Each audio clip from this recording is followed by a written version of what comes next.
राम राम दोस्तों, कैसे हो गाइज। हम आए हैं जावली में, जहां पर महायज्ञ का आयोजन किया जा रहा है जावली धाम में। दोस्तों देखिए, ये 2100 हवन कुंडलियां बनी हुई हैं यहाँ पर। ये झुग्गी झोंपड़ियाँ बनी हुई हैं और देखिए गाइज, ये हवन के लिए लकड़ियाँ पड़ी हुई हैं। यहाँ पर हम आपको पास से दिखाते हैं।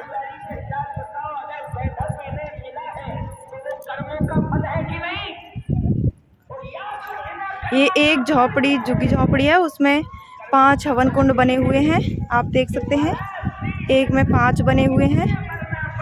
और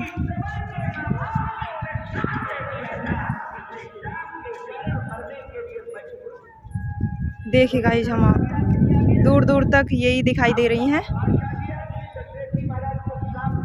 यहाँ पर विशाल महायज्ञ का आयोजन किया जाएगा और कथा चल रही है। 21 दिनों तक कथा चलेगी।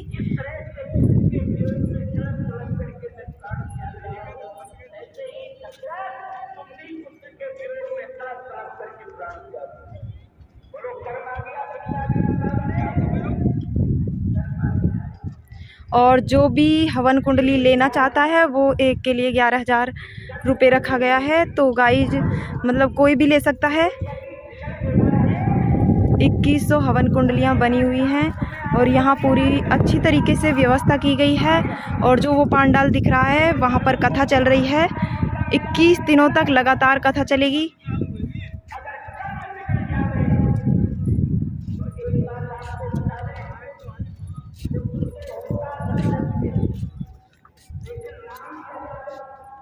देखिए गाइज, बड़े अच्छी तरीके से व्यवस्था की जा रही है।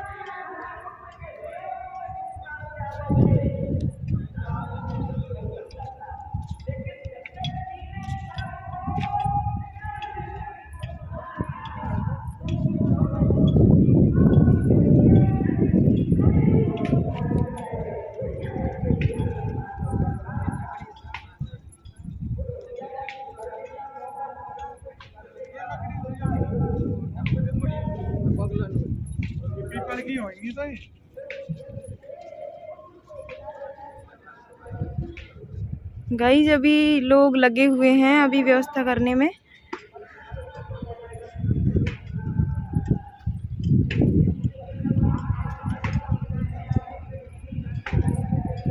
और शायद ये यहाँ पे मेन हवन होएगा वो है। चारों तरफ ये माइक लगे हुए हैं दूर दूर तक।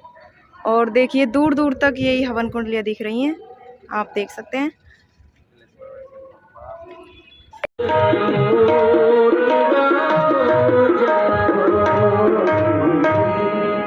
कि कई जल के बिना भले ही मछली जिंदा रह जाए, मणि के बिना सर्प जिंदा रह जाए, लेकिन राम के बिना दशरथ जिंदा नहीं रह सकता। दशरथ के प्राण निकल जाएंगे। इसलिए सोच सोच सोच,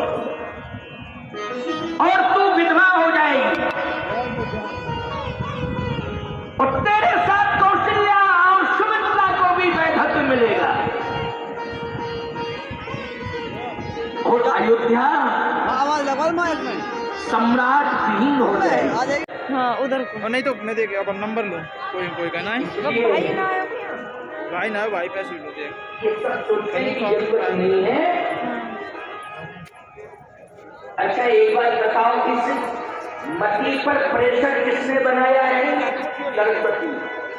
और सरस्वती पर प्रेशर किसने बनाया? बोलो, सरस्वती पर प्रेशर दबाओ किसने बनाया है? राम जी ने बनाया है। बोलो, बनाया है कि नहीं बनाया है? राम जी ने। इसलिए जो वनवास हो रहा है ये प्रभु राम की इच्छा से हो रहा है। और ये जो वनवास हो रहा है भक्तों तुम्हारे कल्याण के लिए हो रहा है। ये जो राम का वनवास हो रहा है ये गौ माता के उद्धार के लिए हो रहा है, ये पृथ्वी के उद्धार के लिए हो रहा है, भक्तों के कल्याण के लिए हो रहा है, भक्तों के कल्याण। आज आप रामचरित्र सुन रहे हो, ये विस्तार राम के चरित्र का वनवास के बाद ही हुआ है। बोलो, वनवास के बाद रामचरित्र का विस्तार हुआ है? नहीं तो जन्म, विवाह और मरण ये तो सबके साथ जुड़े। तो भाई जन्म, विवाह और मरण ईमानदारी से बताओ, सबके साथ जुड़े कि नहीं जुड़े? तो जन्म और विवाह तक की लीला कोई लीला नहीं होगी। पहले राम के असली चरित्र को समझना है, अस्तित्व को समझना है, तो आपको राम का वनवास ठीक से समझना पड़ेगा, है ना। विवाह तो तुम लोगों का भी होता है, लेकिन अब वनवास नहीं होता।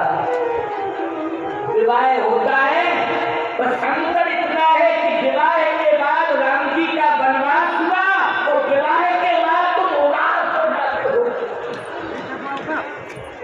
राम का वनवास तुम्हारा हुआ तो मैं उदासीनता आ जाती नहीं। एक बात आपको बताएं, बड़ी गजब की बात है। एक व्यक्ति ने ऐसा प्रश्न कर दिया मुझसे, बोले महाराज जी एक बात बताओ। मैंने कहा पूछो, बोलो जल्दी।